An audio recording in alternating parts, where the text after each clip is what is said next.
And welcome, all of you, and thank you for coming to our Lunch in the Library for March.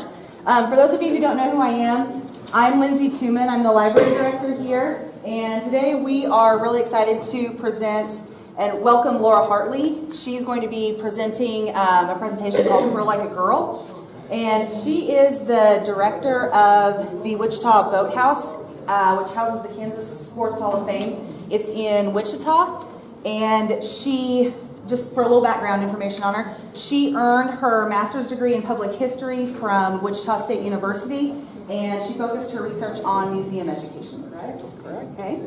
All right, and March is Women's History Month, and Laura's presentation will look at women pioneers in the world of sports, such as Margaret Thompson Murdoch. She was the first U.S. woman to compete in a shooting competition in the Olympics. And then also Kendra Wecker, who was the first girl to reach the finals in the NFL's punt, pass, and kick competition. And both of these women were from Kansas. The program that she's presenting is brought to us by the Kansas Humanities Council. And that's a nonprofit organization that connects communities with history, traditions, and ideas to strengthen civil life. And then one last thing before we get started, if you have your cell phone with you, we just ask that you silence it, please. And other than that, I will turn it over to Laura. Well, thank you guys for coming and eating and watching. I'm going to tell you some great stories today, and all these people are going to hear me too, so that's great. As she said, and big shout out to the Kansas Humanities Council. I've been doing their Speakers Bureau for 3 years, and I've gone all over the state of Kansas, places I've never been before, even as a lifelong Kansan. So it's been a great opportunity, and really we can't say enough good things about the Kansas Humanities Council and their national counterparts. They do a lot of good for our country. So my talk today is going to be focused on female athletes. It's Thrill Like a Girl, Run Like a Girl. I've kind of gone back and forth with the title. But we're going to talk about a couple of female athletes from Kansas and use their stories as sort of a backdrop to talk about Title IX and how that piece of legislation has really changed the sports landscape for women. So before I really get into that, I'm going to tell you just a little bit about the Kansas Sports Hall of Fame. Do you all know that we had a Kansas Sports Hall of Fame? Okay, a few yeses, few nos. It's actually been around for over 50 years. It started in 1961 by the state legislature. We have over 237 inductees into the Kansas Sports Hall of Fame. I haven't changed my slide in a couple of years. When we were created, we sort of moved all over the place. We were in Topeka first, then Lawrence, then Abilene, and we've been in Wichita since the early 2000s. Anyone can be nominated to be in the Kansas Sports Hall of Fame, so if you know someone who you think is worthy of induction, please let us know, because we're always looking for those sort of diamonds in the rough. People that maybe don't have a lot of media press, but have really had some pretty great careers. Now, today, the Hall of Fame is located in the Wichita Boathouse, which is technically my jurisdiction, the Boathouse.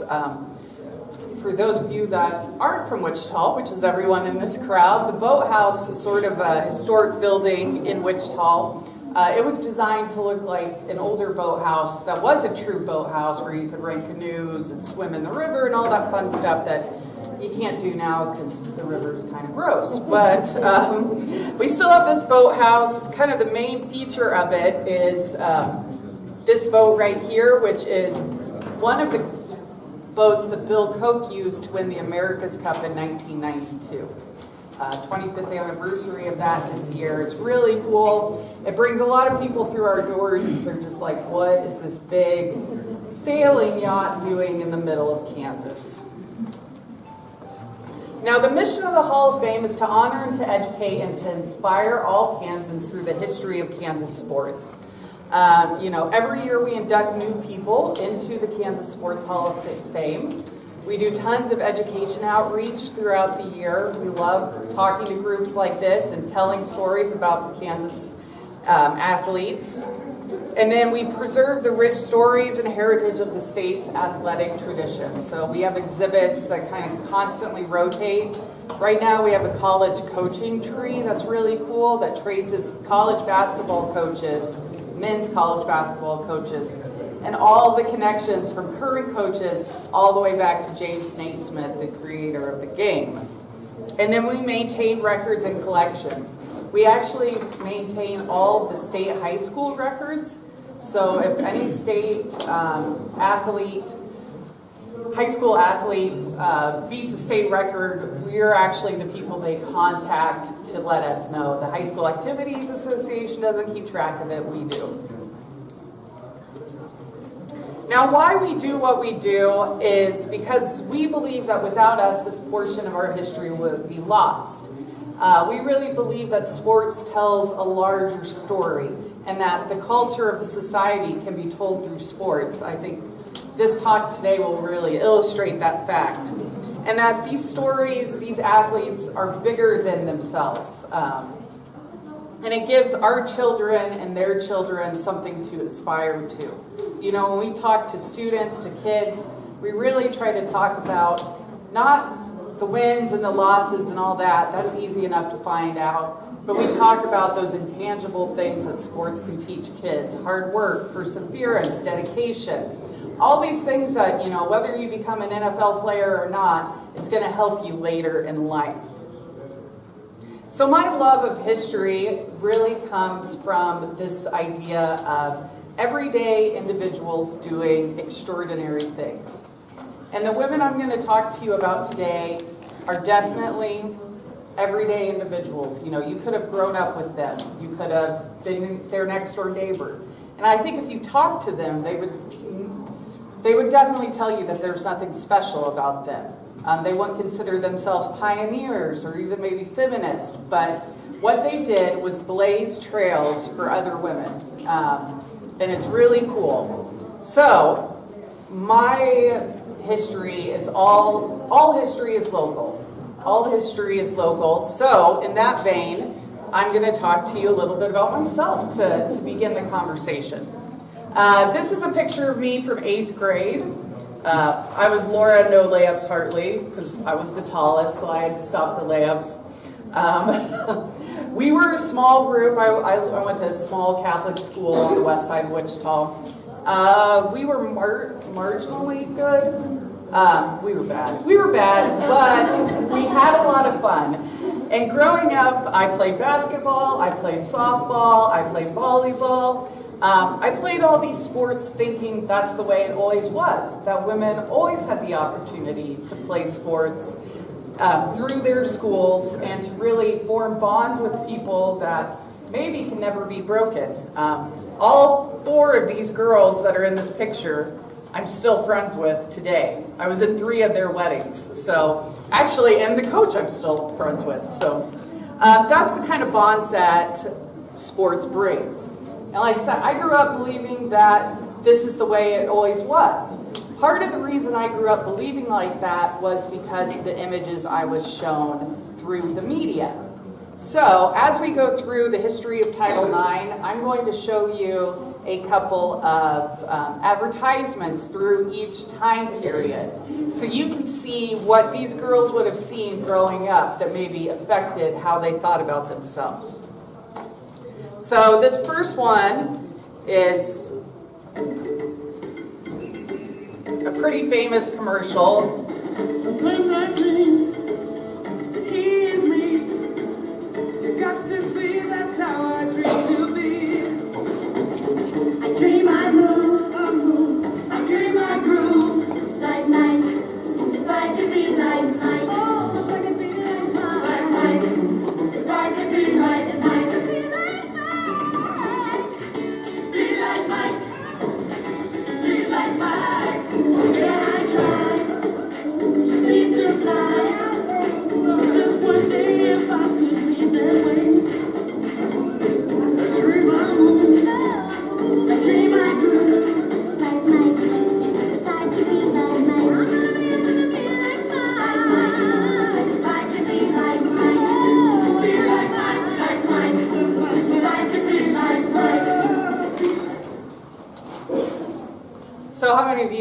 observed that commercial? Yeah, it's pretty famous. And that's the stuff I grew up watching. And if you noticed in that commercial, he's playing basketball with girls. Girls are singing the song. It's a very inclusive commercial.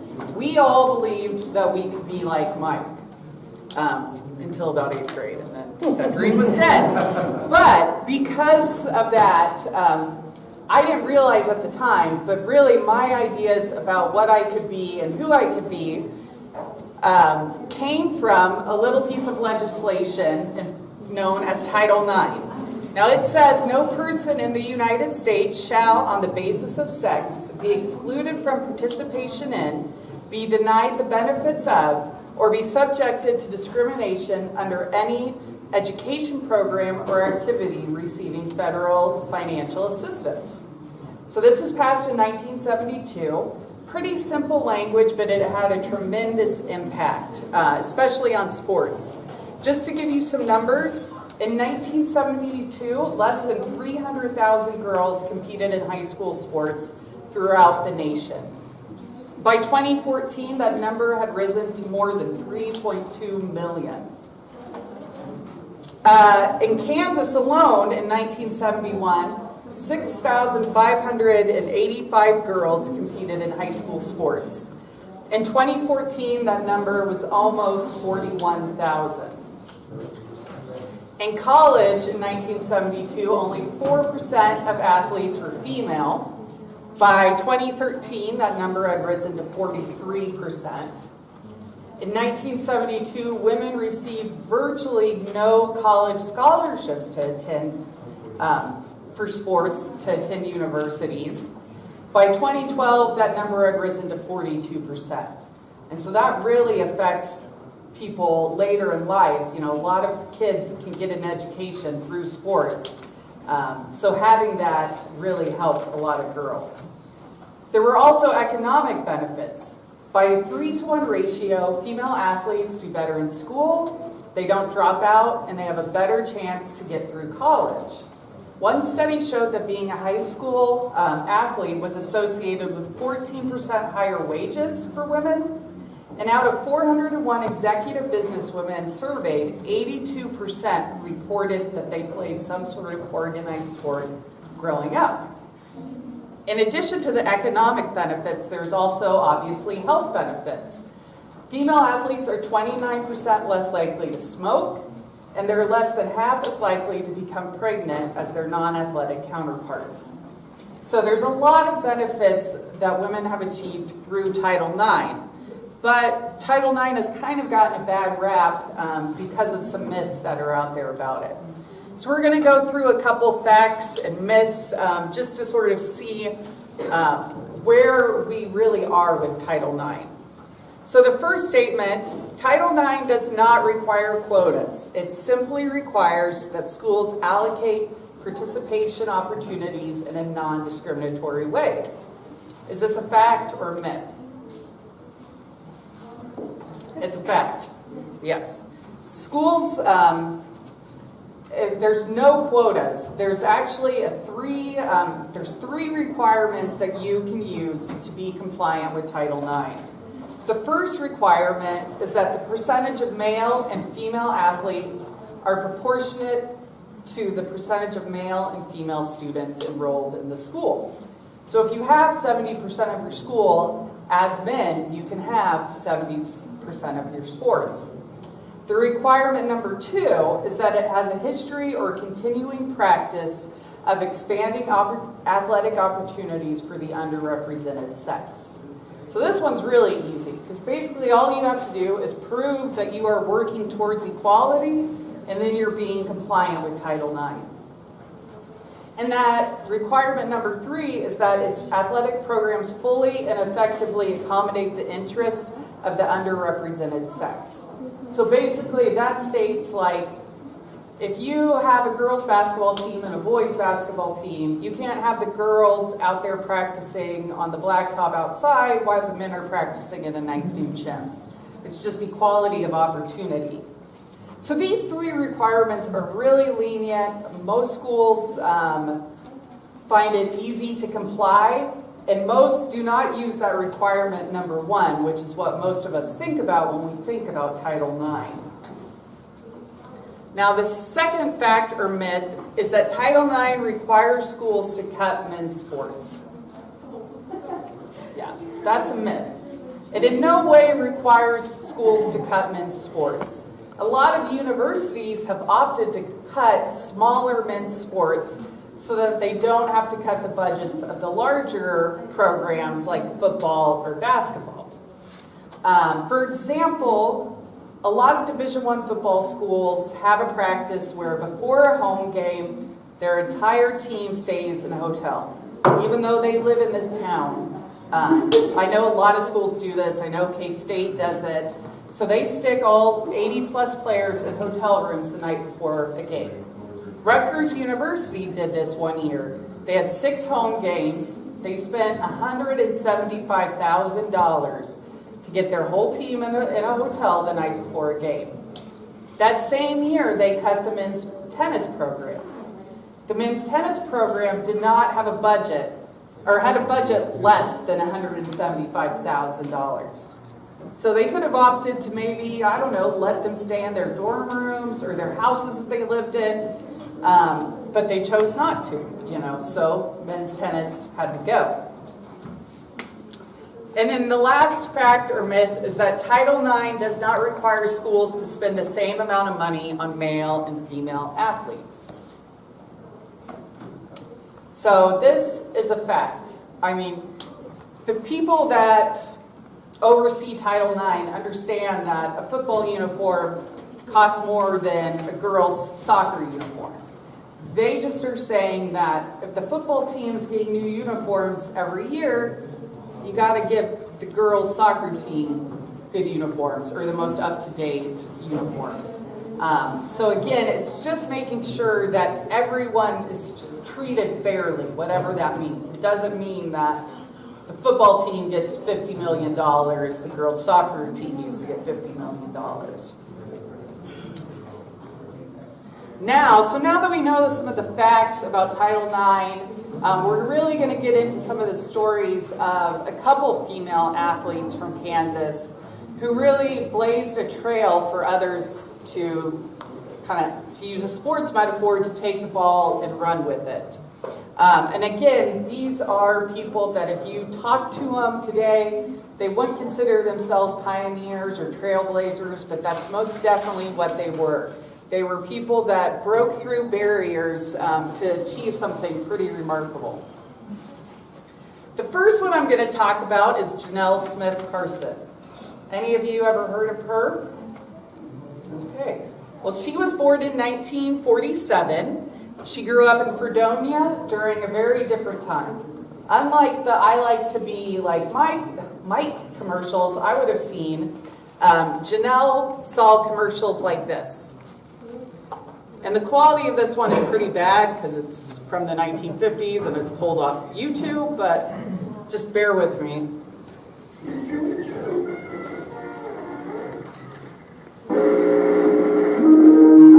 Once upon a time, not very long ago, quite recently in fact, there was a little girl, an ordinary little girl who was quite beautiful. Like all ordinary little girls, she couldn't wait to grow up. As time went by, she met an ordinary handsome boy. They fell in love, were married, and they lived happily ever after. In real life, however, a girl has to work at living happily ever after. First off, our heroine decided to stay beautiful, slim, and attractive. So she went for long walks. And she engaged in competitive sports. Very competitive sports. And she won a lot of trophies.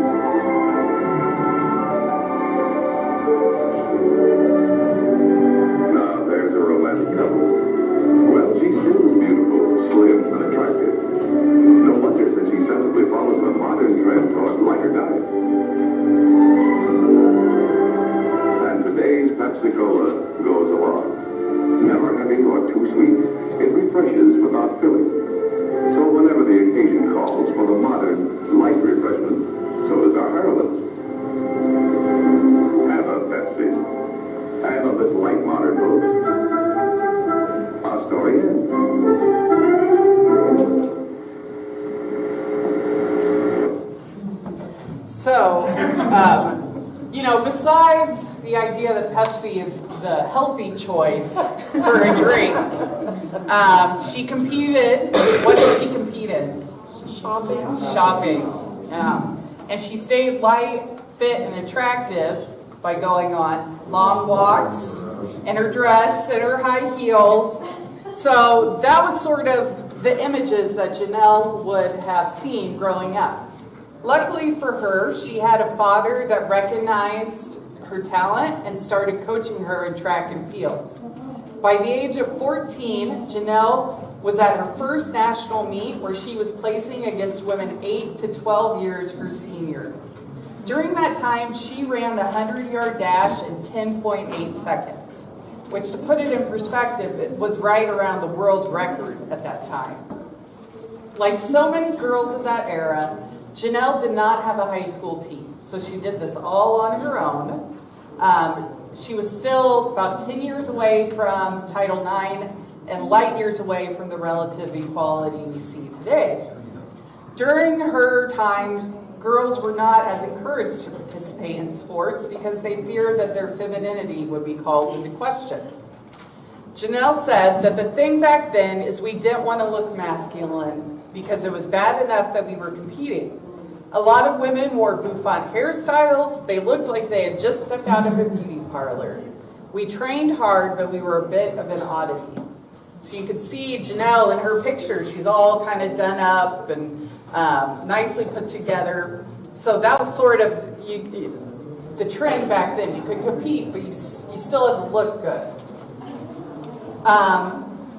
She traveled the world competing. In 1962, at the Missouri Valley AAU meet, she set an American record in the 220-yard dash and qualified for the Pan Am Games in Brazil. She was a two-time AAU national champion in 1964 and 1965.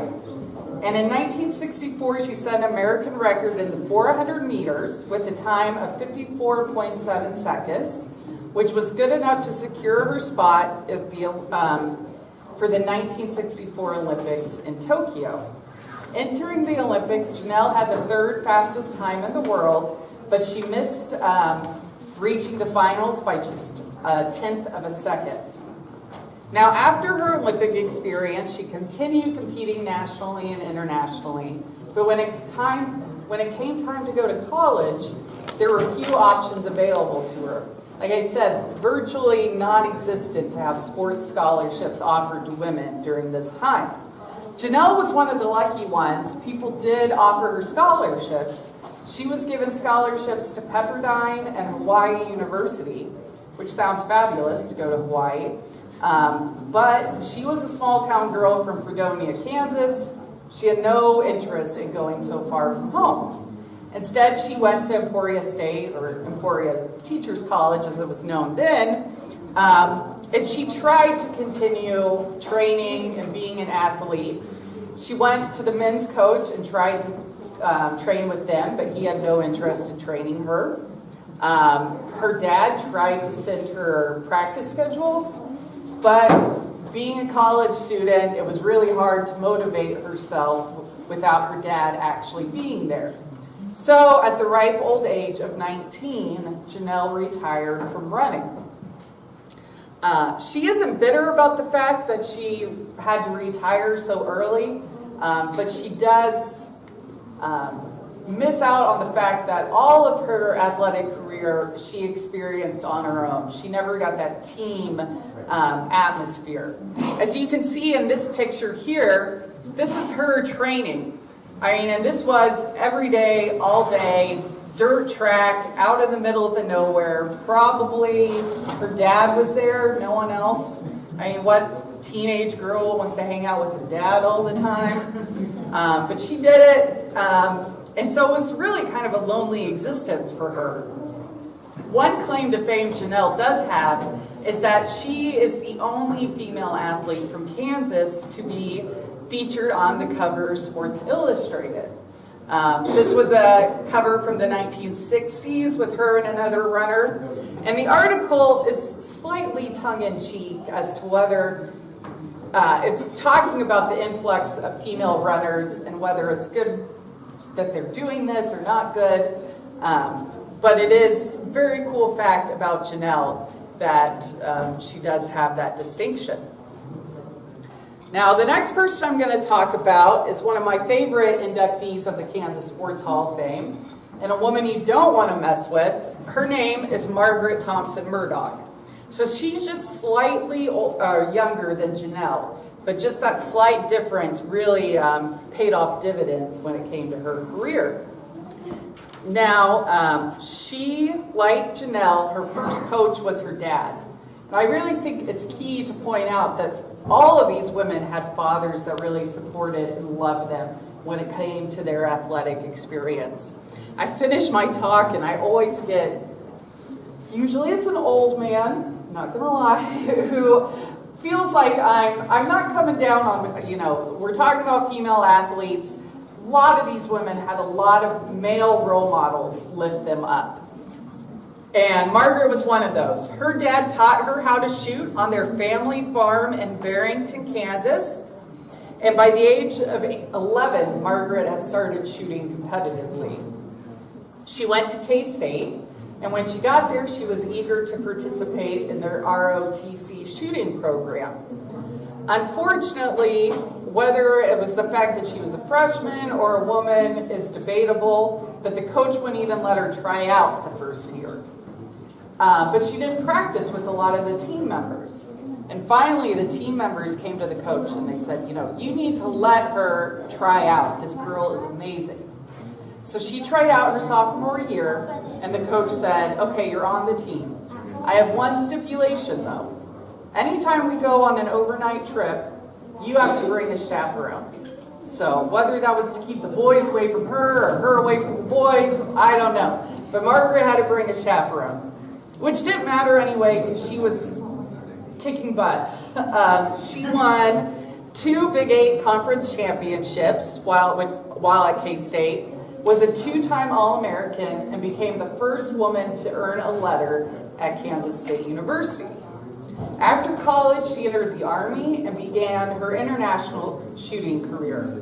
She won 27 international championships and 28 national championships for a total of 55.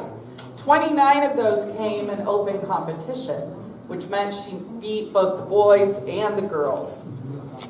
She also set 13 world records, and in 1976, she was chosen as the first woman to represent the U.S. in the Olympics in a shooting competition.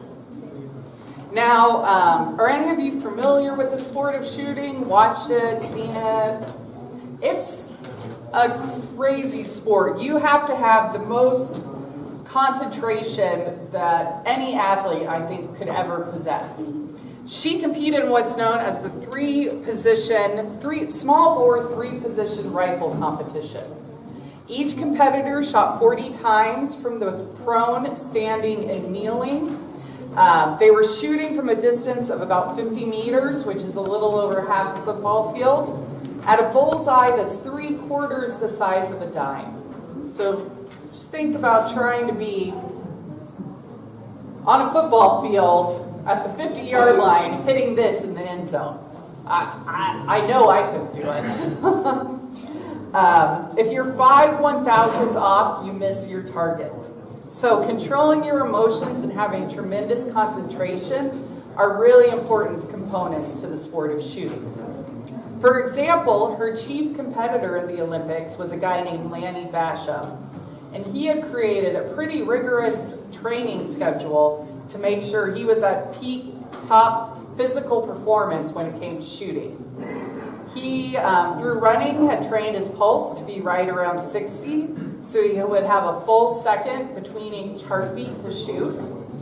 He had learned to stop his breathing when he was shooting, and he wouldn't eat for 12 hours before a competition so he would stop his digestion. Now, Margaret wasn't that methodical. She didn't have huge training schedules like he did, but that didn't mean that she wasn't as good. In fact, after the first stage of the competition, Margaret led. She had 398 out of 400 to Lanny's 397. After the second stage, her lead had been extended to 4, and it seemed like she might actually win the gold. But during the third stage, she lost. She had a couple bad shots, and Lanny gained ground. So her last 2 shots had to be bullseyes. If they were bullseyes, she wins the gold. If not, she gets the silver. So in a moment of what she called calm air, she let off 2 quick shots. Both were bullseyes. She had won the gold, or so she thought. After all this was done, one of the judges, this is before computer judging obviously, came up to her and said, well, I meant to write a 10 on one of Lanny's scorecards where I wrote a 9. So now they were tied. And the tie-breaking method is to compare the scores from the last round. Margaret had 96 points, Lanny had 98. So he was awarded the gold medal. Now this didn't sit well with either one of them. He didn't want to win on a technicality, and she obviously didn't want to lose on a technicality. So they brought their grievance up with the International Olympic Committee, the International Shooting Organization, the U.S. Shooting Organization, and they all said the ruling stood. So Lanny did what he could to show his solidarity to Margaret. As our national anthem was being played, he pulled Margaret up onto that gold victory stand, and they stood together while the national anthem was played. He said, I wanted to show that I felt her performance had equaled mine. It was not an act of defiance, but a personal thing. There was no way she deserved to stand lower than I while the national anthem was being played. So this really her story really illustrates, obviously she didn't want to lose a gold medal, but it does illustrate the camaraderie that athletes feel when you're competing at such a high level. And already the acceptance that's already starting to come into mainstream culture when it comes to female athletes. So Margaret and Janelle were really at the forefront of this sort of trek towards equality. And the next couple people I'm going to talk about kind of stood on their shoulders to help them to bring it farther.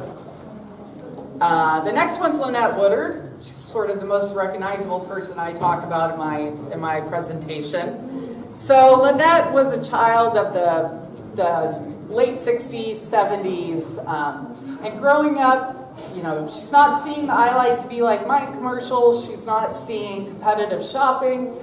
She's seeing something a little in between. So we'll play one more commercial.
You recognized Marcia, didn't you?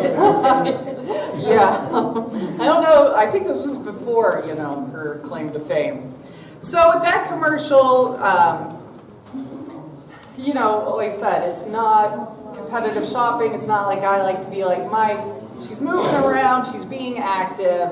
She's still very feminine, but we're getting there. So these are the things that Lynette saw growing up.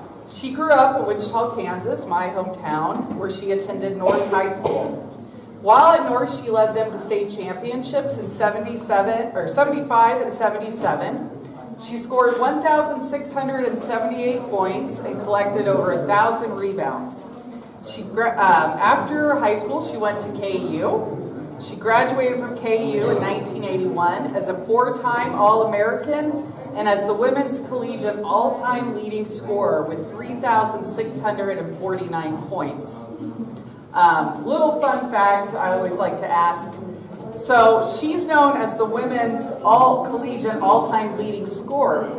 The NCAA recognizes another woman as their all-time leading scorer. Anyone know who that woman is?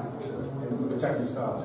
There you go, Jackie Stiles from Claflin, Kansas. Yeah, she went to Missouri or Southwest Missouri State. I don't think they had switched names yet. But when Lynette competed, the NCAA, the women's sports was different than the NCAA. They didn't have jurisdiction over that. So even though Lynette actually has more points than Jackie, the NCAA recognizes Jackie. Still cool that it's 2 Kansas girls. So she was named the Wade Trophy winner as the outstanding female basketball player in 1981. And after college, she played on the U.S. national team, where she won a gold medal at the 1984 Olympics. But here she is, she's 23, 24 by this point. She's gone to the Olympics, she's done all this stuff in high school, done all this stuff in college, but she has nowhere else to go to play. No WNBA at that time, so she takes assistant coaching job back at KU. But her desire to play hadn't abated yet. She still was really in the prime of her playing career. So she had an uncle that played for the Harlem Globetrotters. And she called him, or actually she wrote him a letter, and asked, do you think that they would ever consider having a woman on the team? The Harlem Globetrotters had been around since 1927 and had never had a female on their team. He said, I don't know, I'll ask around, we'll see. So they decided to hold tryouts. 17 women tried out, and Lynette was given the spot on the team. She then got to travel the world as a Globetrotter. And when she talks about it in very kind of matter-of-fact statements. Again, she didn't see herself as some trailblazer pioneer. She just said, I never thought about gender. I just knew I wanted to play for the Globetrotters. So again, it's a lot of these women. They just want to compete.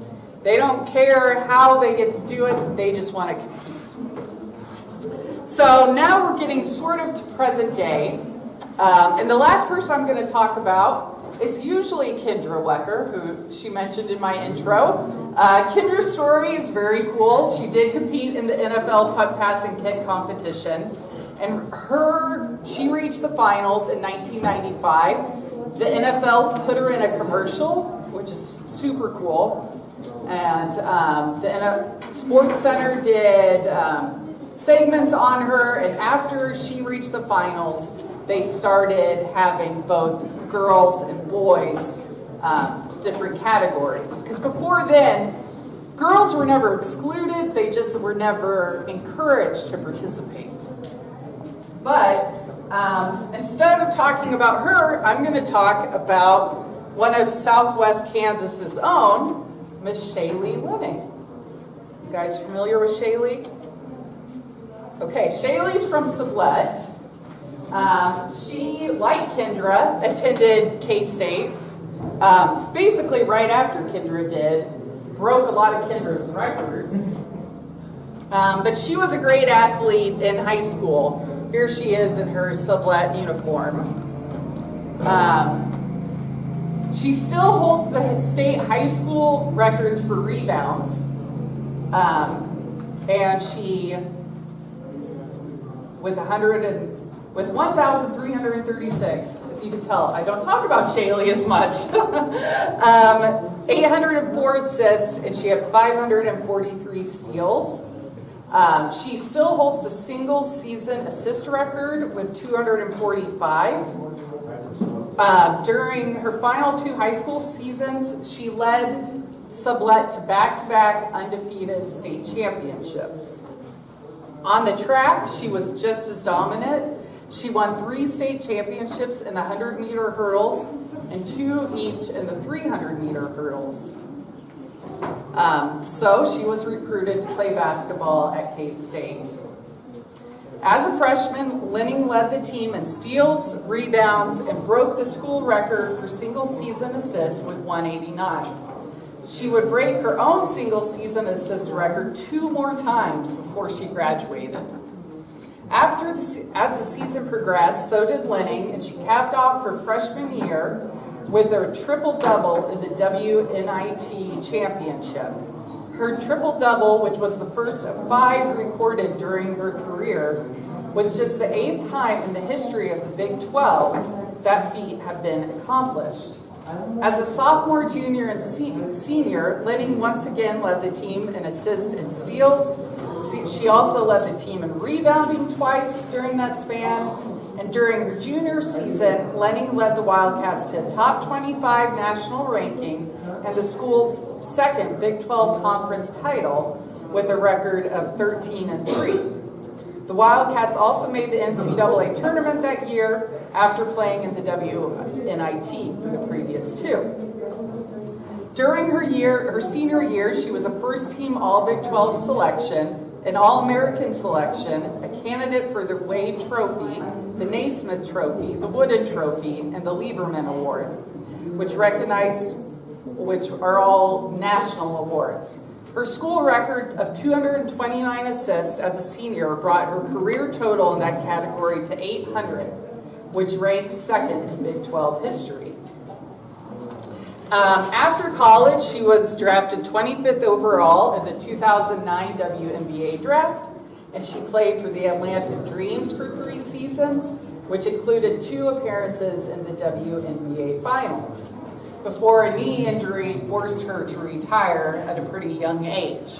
I mean, actually, Shaylee's younger than I am, so yeah, she's still very young and very active, but you can see, she grew up, like I did, believing that sports was for everyone. And she took everything that these other ladies had done before her and kind of built upon it to create a great career that really had no boundaries. So before I let you guys all leave, I'm going to talk just a little bit about the idea of, has Title IX gone too far? Well, this is sort of a trick question because it's kind of subjective. Title IX has done lots of great things, especially at the high school and the collegiate level, but there are still battles to be fought. For example, it seems like now the battles are really being fought at the professional level. Last year, the U.S. women's soccer team made headlines when they they filed a wage discrimination complaint against their employers, which is U.S. Soccer. According to documents, if women get first place in the World Cup, and if you know anything about soccer, you know that our women's team is amazing. If they got first place in the World Cup, they took home a bonus of $75,000, which seems pretty great. I wouldn't bat an eye to $75,000. But when you compare it to the men's, if the men's win the World Cup, each player takes home $390,000 as a bonus. Now you might think, well, I'm betting that's because men's soccer makes more money for U.S. soccer than women. But this isn't the case. According to internal documents, U.S. Soccer predicted that in 2017, the women would generate $2 million more worth of revenue than our men's team would. Take this all into consideration when you think that since 1991, the U.S. women's soccer team has never placed lower than 3rd in any World Cup, while the men have never placed higher than 8th. And actually, just 2 weeks ago, the same thing basically happened with hockey. The U.S. women's hockey team did the same thing, filed wage discrimination and things because they are getting paid a lot. I mean, we're talking like $1,000 a month to be on the U.S. national hockey team for women. So those are the battles that are kind of being fought now, is how are we going to make sure that at the professional level, these women are treated equally as their male counterparts, especially if they are dominating and bringing in just as much money as their male counterparts. So, now that I've taught you a little bit about the Kansas Sports Hall of Fame, and all those women I talked about are inducted into the Hall of Fame, I really encourage you, if you ever come to Wichita, to come see us. We love visitors. We're free. It doesn't take that long to get through, but we definitely have some really outstanding stories of some unknown individuals. You know, we all know Barry Sanders' story. We all know Will Chamberlain's story. But there are hundreds of other athletes that have really cool, amazing stories, and I'm just happy I got to share a few with you today. So thank you for coming, and if you have any questions, I'll be around.